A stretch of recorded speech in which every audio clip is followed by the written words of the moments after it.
is Kenneth Clarke, former Chancellor of the Exchequer and MP for Rushcliffe. Good afternoon to you. Good afternoon, nice to be here. Do you spend most of your time in London now?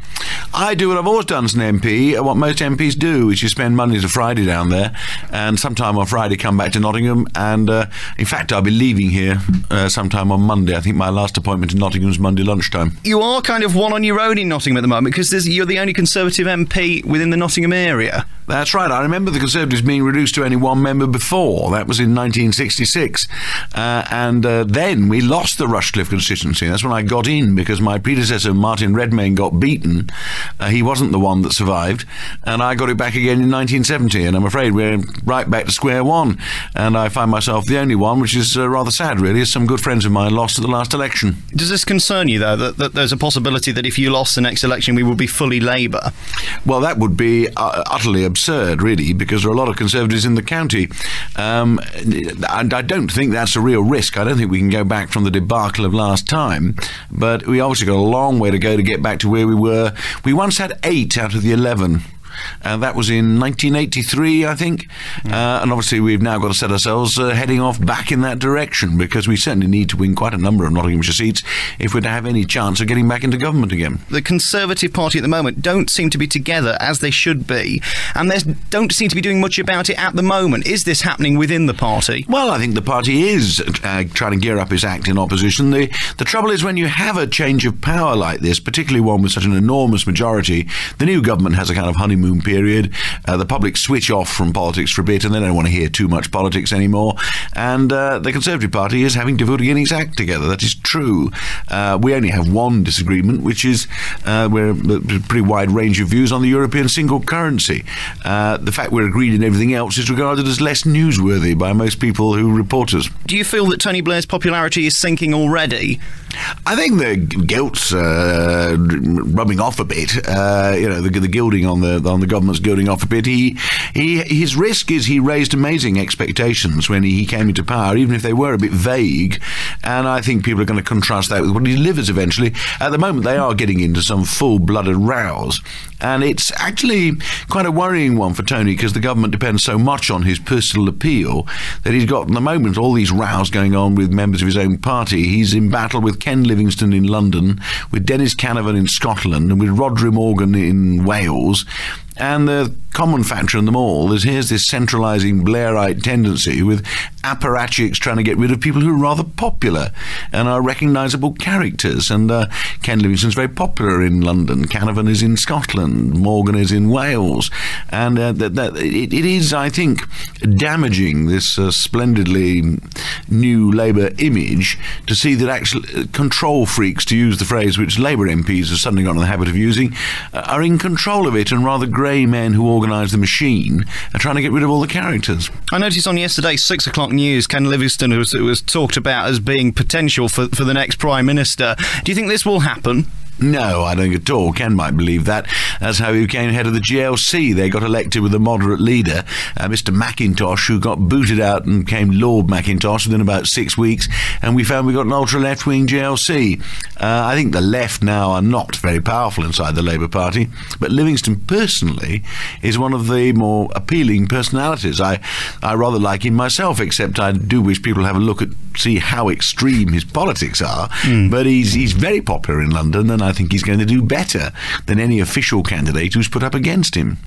It's interesting you should mention personalities there, because, as I say, one of the reasons that you always stuck out to me as a child and growing up along with the likes of Margaret Thatcher is because you are a personality in politics. You do have something which makes you different or better than others. What is that? What have you done as a politician which made you stick out? Well, I'm not so introspective as to try and work out that. I mean, I don't mind you saying that about me, but people have to judge for themselves what's different about me. It may just be my cussed determination to wear brown suede shoes. I've no idea, but I try to be my own man, and I'm more candid, I think, than most politicians.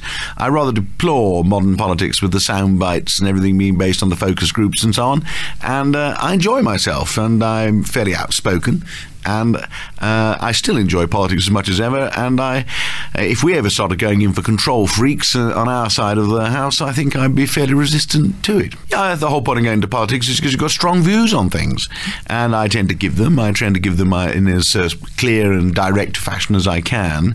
I think a lot of the so-called, what people regard as the skills of politicians, not answering the question, evading their genuine views, pretending they agree with things they don't agree with because they think it'll do their careers some good, in the end don't do most of the practitioners much good at all. They're not skills, they're things that the public are rather more sensible at seeing through. Something that you've been very outspoken about in recent years, of course, has been Europe. How do you stand on Europe now? Because there's been talk in the media over the last few weeks that you possibly could be changing your opinion. How do you stand at this point? Well, I haven't seen that particular report. My views on Europe have been formed steadily over the years. They've been pretty clear for a long time. I've always been in favour of our being in the European Union. I think it does this country a lot of good. I think it's made the country more powerful and influential in the modern world than it would have been if we'd stayed outside the European Union. I think the European Union's got some way to go, and I think we should carry on being involved in that.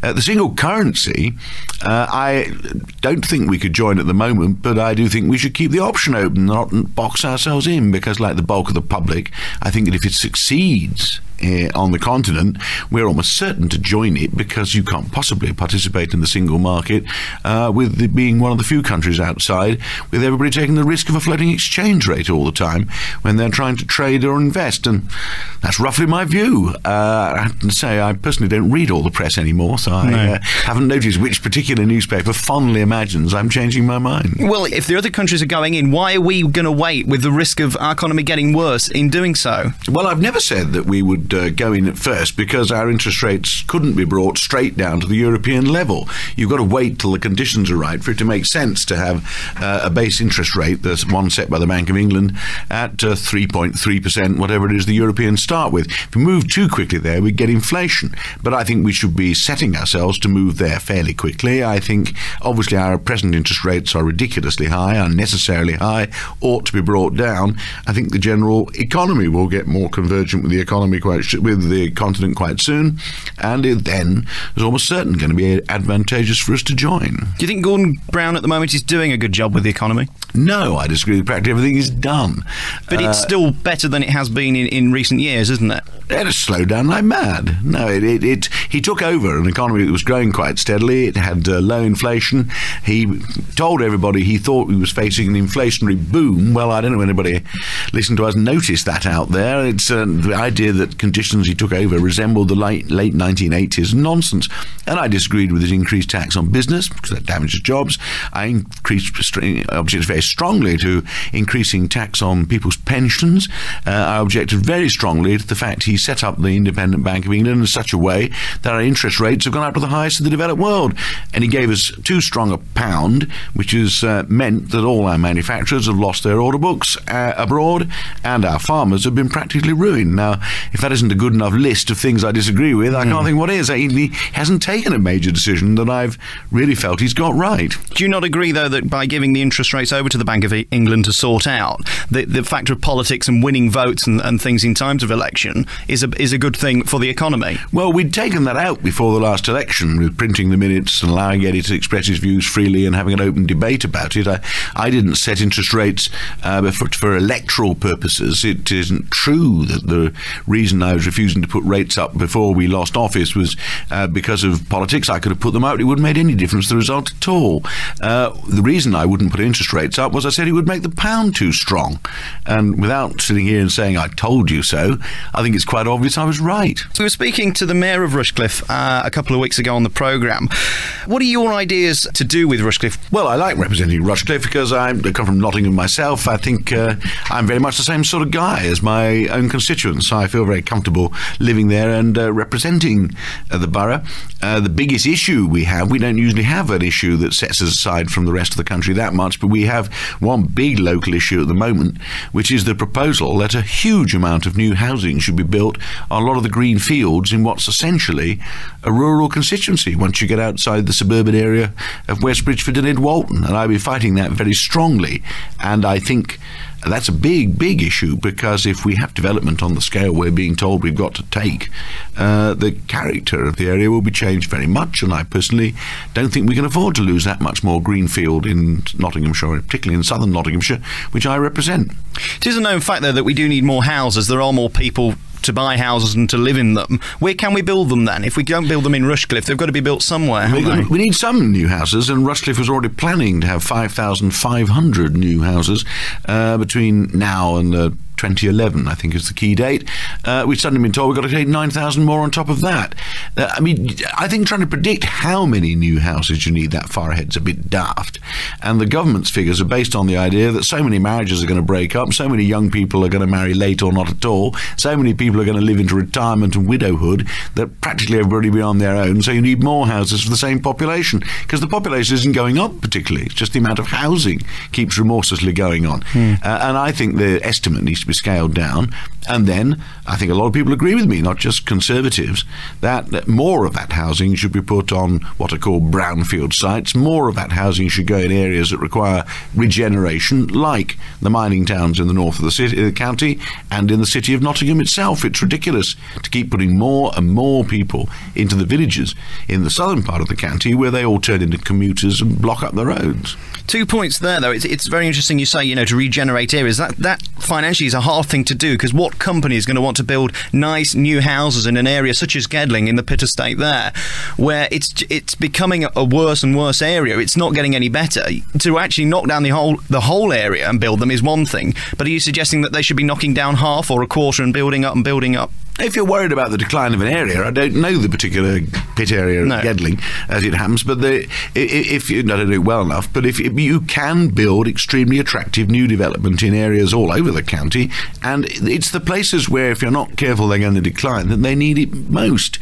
We all spend our time trying to attract new investment into the areas where we lost out when the coal mines closed. It isn't just the industrial estates you need for that. You do need nice places for people to live. And there's no reason at all why you can't turn an old industrial area into a very attractive modern housing development. If we just said, well, you can't go to the old industrial areas, years and years ago, Sussex was a great iron producing area. And you'd be just having industrial estates and saying you can't build any houses in an old iron foundering area. Sussex is now a rather attractive, rather high cost rural area. So for the people who are living in these houses in such areas as Pitt Estates and things like that, where areas of deprivation, where are they going to go? Or in which case, why aren't they living in these new houses now if they're available? Well, the Pitt Estates are sort of being regenerated. They're not all bad, these houses. Some of them are quite nice. It's said there's a demand for new housing, additional housing, not just rebuilding and modernising the old. And that new and additional housing, you can find sites where you can put them on, including old industrial areas which aren't going to be industrial anymore. If you designate a big enough block of it for residential purposes, you can turn it into a perfectly nice residential area. There are plenty of people who live in quite attractive modern houses on sites which 10, 20 years ago were factory sites. We heard earlier a piece of jazz music, didn't we? This is a big passion of yours. We're going to hear another in a moment. What are your big stars who you like in the jazz world at the moment? Well, I'm not sure we're going to play a record by him, but there's a man called Charlie Parker, who was a black American who modernised the music after the war. And if anybody who follows jazz has heard of Charlie Parker, he's probably my biggest hero, because he's the most formative person there's ever been. Miles Davis used to play with him, and then Miles Davis changed his music a lot from then on. And when we play a Miles Davis piece, I hope we'll play one of his 1950s pieces, not one of his modern rock things. But he became a very important player. The music I really go for is called by jazz followers hard bop. It's a kind of modern music played in the 50s and 60s by people like Horace Silver and others, but it includes people that the ordinary person will have heard of, like probably John Coltrane, who's a bit on from hard bop. But I listen to any music. I mean, I also listen to Ellington, Basie, Louis Armstrong when he was a jazz man, Jelly Roll Morton, all these people, and I'm not that narrow that I can't really listen to anything that's called jazz. And I do listen to other music, but I have to say it's the jazz that really gets to me, and all my favourite pieces of music are jazz music. Do you like listening, though, to contemporary music and stuff that's played mainstream on the radio? I don't do it much. I do occasionally go to straight concerts, classical concerts. I go with my wife, whose taste is quite different. She tends to go for classical music, 18th century classical music, and before she's taken me along to the old medieval music concerts. So you can't have much greater contrast than that. So I do have a slightly eclectic taste. When music's being played behind me, I find myself listening to it. That's very irritating when it's being played as muzak everywhere in the lift or wherever, because I can't switch it off. I'm aware of it, and I like a wide range of music, but my passion is jazz. People keep coming to me with odd propositions to do jazz programs. The two I did for Radio Nottingham I enjoyed, but they were only a temporary thing. I just did them for fun. And they asked me if I'd do them for fun because they have a regular weekly program, but the guy was going on holiday. Yeah. So they got a problem that 2 weeks he was going to be away on holiday somewhere. Probably gone to New Orleans, actually. And they said, well, as we're stuck, will you come and do two for us? So I did two for them, and I enjoyed it, and I hope he goes on holiday again soon. Now then, of course, there's a lot of things in the news at the moment which are relevant to politics. One of the biggest stories in the last few weeks has been the Ron Davies story, which is on running still. And of course, the point of media intrusion. How do you stand on this? I think it's become quite ridiculous, quite disgraceful, and it ought to be stopped. I actually am one of the few politicians who dares occasionally say that I think some limited law on privacy is called for. It won't, of course, it won't protect politicians, pop stars, members of the royal family from quite a lot of their lives being public property all the time, and it certainly shouldn't be used to protect people from fraud and abuse of power and all things the media exists to expose. But frankly, we've gotten to a situation where newspaper editors have just found they can flog newspapers by writing up the sex life of politicians, footballers, soap opera stars, members of the royal family, and anybody else who they describe as fair game. And I think Parliament's been a bit weak-kneed in not doing anything about it. Why won't Parliament therefore do anything about it? Because I know there was talk, and the bill was dismissed, of the privacy laws which you were just talking about. Because politicians like to curry favour with the owners of newspapers and newspaper editors, and they're frightened to death if they start trying to cut back on them. It'll be their turn next. There are very few people who don't have some aspect of their life that they'd rather not read about on the front page of the newspapers, and I have no doubt that the worst of the media would do over anybody who got too vigorous in pursuit of a law of privacy. The fact that he was in a public place, a renowned place, that the papers have a right just to print that for what it is. Well, his is more difficult because, for the reason you say, we don't actually know exactly what he was doing. Whatever he was doing worried him enough for him to decide he ought to resign. That was his own idea to resign.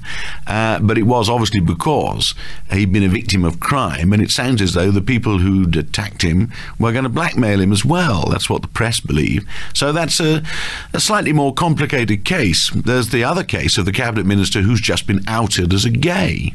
Most people who knew him knew he was homosexual. Nobody thought that had anything to do with his doing his job. Most people in the House of Commons like him. Nick Brown's rather a popular guy, and they just outed him as a gay because they thought it would flog a few newspapers and would intrigue people to discover that one of the cabinet, another member of the cabinet, was gay, and it justified the Sun apparently suddenly writing bizarre stories saying, "Are we being governed by a gay mafia?" That's right. I think the chap's probably had a pretty appalling experience. I don't approve of outing gays. It's up to people themselves whether they want to declare their sexual preferences or not. They certainly shouldn't be obliged to state their sexual preference in the newspapers just because they happen to be a politician. And I'm astonished that nobody's going to do anything about this. It's just allowed to roll on, and poor old Nick Brown has been exposed in this way, just purely for public entertainment. Two very quick points. Ron Davies, should he have resigned for the act that he was doing, which in himself is himself? It's nothing, we don't know whether it was illegal or not, but should he have resigned?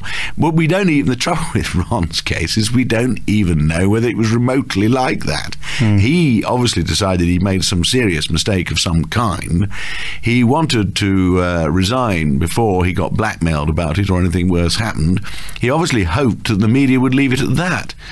We saw exactly what happened. The main effect of his resignation was every journalist in Fleet Street was spending best efforts, desperately trying to find all the details they could about whatever had led to this happening. But the Ron Davies one's the most difficult one to comment on, because I quite understand he doesn't want to give blow-by-blow details, because he obviously feels a bit guilty about it. So to speak. But, well, precisely, we have no idea what happened. But so that does make it the most difficult one.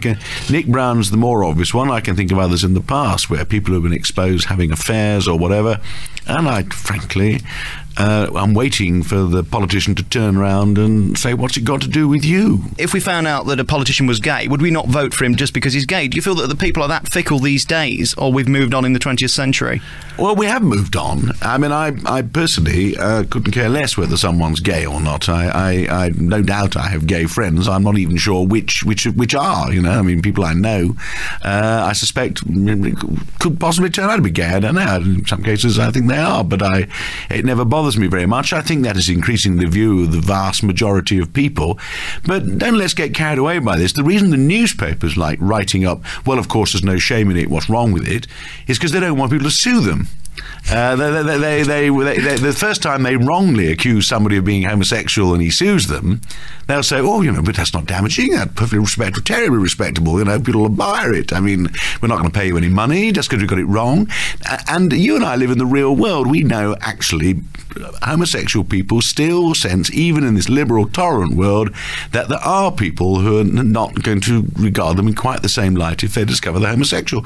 And I think all I'm saying is the average person who is gay should be allowed to choose for himself or herself. It's a private decision as to how far you let your friends know, how long you, and to what extent, if you take on some public role, anybody's got a right to start writing great stories in the newspapers about your love life because you're gay. I just think this is, every time we have one of these, occasionally one comes along where the press go that much further, and we're practically in a situation where anything goes. Some would say that the downfall of the Conservative Party was all the sleaze that went on behind the scenes and also in front of the scenes as it happens. Do you think that was the case, that you could have lost the election because of the things that were happening within the party but were absolutely nothing to do with politics anyway? I think it made the defeat very much worse. But I think it was interesting to look back on what public attitudes were to these revelations. Certainly the newspapers filled the newspapers with as much sexual scandal as they could find about members of the government. I don't think that had that much effect. I think the politicians got so nervous about this bad publicity that we began to let people resign, and people left public office every time this was exposed. I think the public here had the view which the American public have turned out to have about Clinton. They think if it's a private life, they may not approve, but they don't think that's a sacking issue. We, unfortunately, had allegations which involved money. People taking cash for questions. There were suggestions of abuses of power. Now, some of them I would defend vigorously. I think they got written up and spun and exaggerated. I think our government was an extremely honest government. I think there were a handful of people, fairly obscure people as it happens, who behaved very badly. Now, I think the public are right to take that very seriously. If you've got some allegation of financial impropriety against you, you should be handed out of public life. Indeed, you should be prosecuted if you've been doing anything wrong. And I think there's a clear distinction. And the public are better at making it than the politicians and the journalists are. You've got your hand in the till, you're in trouble. If you're actually chasing one of the secretaries around the back of the filing cabinets, you shouldn't be doing it, and tut-tut and stop it. And, you know, it's not a proper thing to do, but we're not going to sack you for it. It would be the public view. Do you think the Conservative Party can rebuild themselves for the next election to win it? Yes, they can, although obviously... How are they doing? They haven't made much progress yet because of the honeymoon period of the present government, and we're still living out some of the traumas. It's a long honeymoon. It is surprisingly long. It is surprisingly long. I thought it would start going off before now, and I think some of the things about the style of Blair and Blairites and will begin to do them damage. What's going to do them most damage is the economy going down. I'm afraid we're going to have hard times for a year or two. I think unemployment's going to go up next year. I think they've made a mess of the economy. That will make the public start thinking about politics again, because at the moment the last election was so decisive. The public have almost had enough of politics, and they're not listening very much to the political debate. That gives the Conservative Party time to work out the last of its internal sort of problems and start presenting itself as a party of government again. Up north, there has been job losses already. Are you saying that we're going to be looking at 1990, 91, 92 kind of recession, or are we just talking a slight downturn in the economy, or are we talking almost virtual recession? I hope we don't have a recession. You do have them every now and again. Because you're drawing a gloomy picture here at the moment. I am very gloomy. I've been gloomy for about 12, 18 months, and I think Gordon is still being far, far too optimistic. I think we've got a slowdown caused by policy, because he's put taxes up and interest rates have gone up too high and the pound's been too strong, and now we're going to have world slowdown coming on top of it. So he's suddenly revised all his forecasts for economic growth next year. I think he's still being too optimistic. He won't get 1% growth next year, and that means, sadly, that unemployment is going to start going up again. And I think unemployment could go up quite strongly. He took over a situation where unemployment was just steadily coming down each month, and we've reached a stage now where the rate at which it's coming down has slowed and slowed and slowed, and it's stopped, and there's the tiniest upward blip, but that's a trend. Unemployment will start rising quite strongly as the winter goes on. It's a very sad thing that that's the case, and we are going to find some quite difficult times. Let's finally talk about what's happening in your constituency over the next few months. You've got a big week ahead, haven't you? William Hague's coming up. Yeah, tomorrow I asked William to come up and address a Conservative Association dinner, and he's coming up tomorrow. And I'm actually meeting him tomorrow afternoon in a pub in West Bridgford, just to touch base him when he arrives in Nottingham. But I suspect we'll just have a quick drink, because he's got to go off and do something in the city of Nottingham before he winds up addressing a dinner in the evening, where I shall be welcoming him. He'll be addressing local Conservatives at this dinner, and I shall probably give him the vote of thanks. And it's very nice for him to come along. We haven't had the leader of the party in my patch for a bit, so it's time we had the leader of the party again. Do you think he's a good leader? I think he's a good leader. He's got an impossibly difficult task, almost. I never expected I would win the leadership. I had a rather closer run than I thought in getting in. I tend to joke with my friends that I think I had a narrow escape, because leading the Conservative Party back from such an appalling defeat is very difficult. He's very young, he's very bright, good debater, he's got lots of ideas. I think eventually he has the makings of an extremely good Prime Minister, and he still is in the middle of labouring away to try to get the right team together and to try to project the party as one that's capable of being elected again. But I think there's time before the next election myself. You've been the Chancellor of the Exchequer, you've been a local MP. What's next? Do you want to become the Prime Minister one day? Well, at the moment I'm enjoying being Member of Parliament. Funny enough, I enjoy Parliament as much as when I was first elected. That's one reason why I've stayed around so long, I think. I enjoy it there. I'm enjoying being a backbencher. Didn't do that for long when I first came in, and the change is as good as a rest, as they say. It's quite fun being able to join in as and when you want on the subjects you want, and not having to shadow one department all the time. Eventually I'd like to believe I have a chance of another spell of office, but that depends on a lot of things happening. Depends on William leading the party to success and inviting me back into the government, and I wait to see whether that happens. That's up to the leader of the party, particularly if he's won an election. Do you think you'll ever get bored of politics? Well, I don't expect to. I mean, you never know how your temperament's going to change, but as I enjoy it as much now as I did when I was a student politician, I've never regretted for a moment taking up politics. I think it's so imbued in me that I shall carry on being a politician as long as I can. I mean, it's up to the electors of Rushcliffe, really, because I don't have any politics unless they keep returning me as their Member of Parliament. But I tend to say, again, in conversation, that I'd rather envy old Ted Heath, who's remained in Parliament for an immense amount of time, still turns up, still enjoys it, and if my electors were kind enough to let me get on for that long, I suspect I'd want to try. Great talking to you today. Kenneth Clarke. Very nice to be here. I wish to send all best wishes to your listeners. Thanks very much. Kenneth Clarke, former Chancellor of the Exchequer and MP for Rushcliffe. Thanks for talking to us today.